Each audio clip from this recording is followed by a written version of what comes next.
The next question is a simple response question. You don't probably need a minute for this. Where's your bank account? My bank account? Yes, starting with you, Kurt. Wells Fargo. No, just kidding. Redwood Credit Union.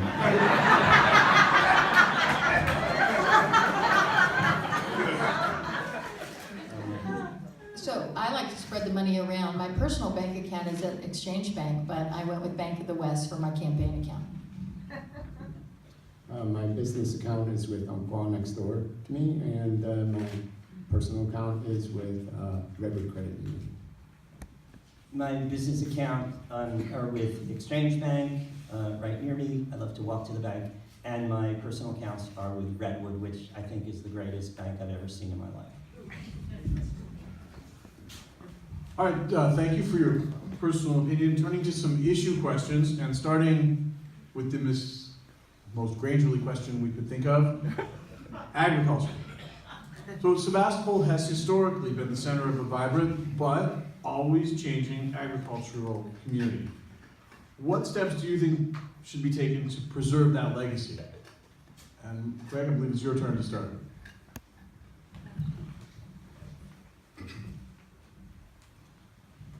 I had a great conversation last night with an old friend of mine who we were at the planning commission hearing on the hotel, and she and I were talking, and she was very passionate, and I agree with her. We need a center for the means of production. So there isn't a place, a really good place, where people can come for commercial kitchens, where people can come to make their things, to help the small business person have the capacity to carve out their niche, to harvest their wares, to value add them. So I'd like to see more of that. Perhaps it's centered around the Barlow. Perhaps it's looking at the south part of town, if ever that is brought in as part of our sphere of influence.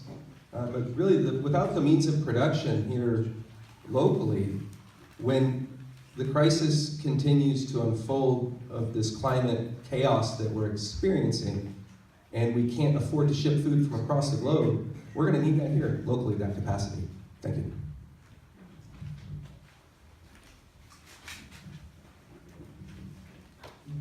Please. So I grew up in an ag family, so it's right on my website. I first volunteered as a 4-H'er because that's what we did.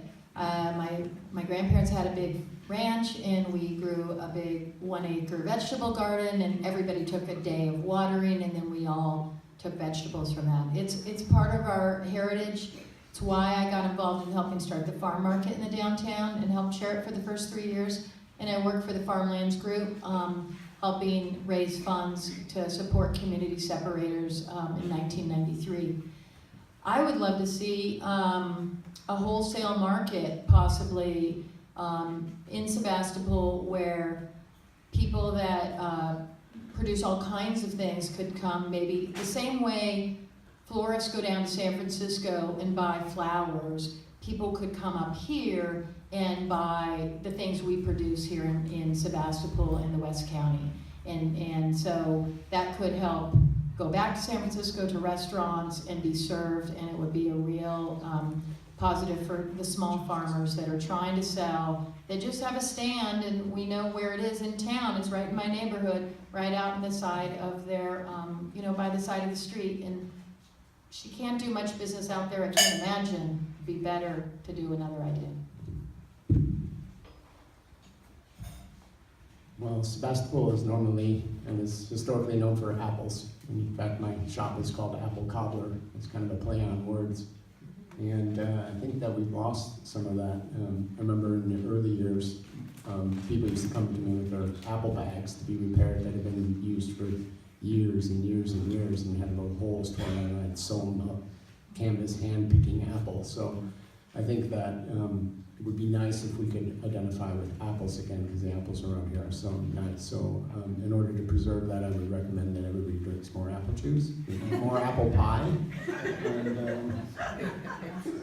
and maybe drink some hard cider. Although I do understand that some of the sales in and around are going back, some of the land is going back to making apples for the purpose of making hard cider. I guess I moved to Sebastopol 9 years ago, and we came for the community and the Waldorf-inspired charter public schools and the wonderful values.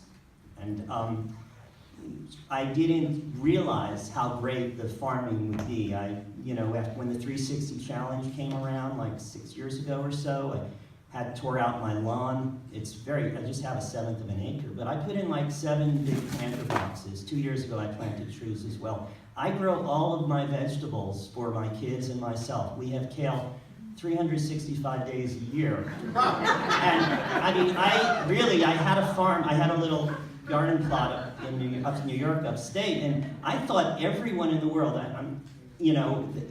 you had 6 weeks, basically you got 6 weeks to harvest. I harvest all the time. I just grew some giant zucchinis, and my neighbor picked them up for her chickens, and she bought me a dozen eggs a week later. And I thought, this is beautiful. I completely encourage more local agriculture, more chickens, more self-sufficiency and sustainability, because I think that will create a resilient community in the event of the type of downfall or economic, challenges that we may face in our future.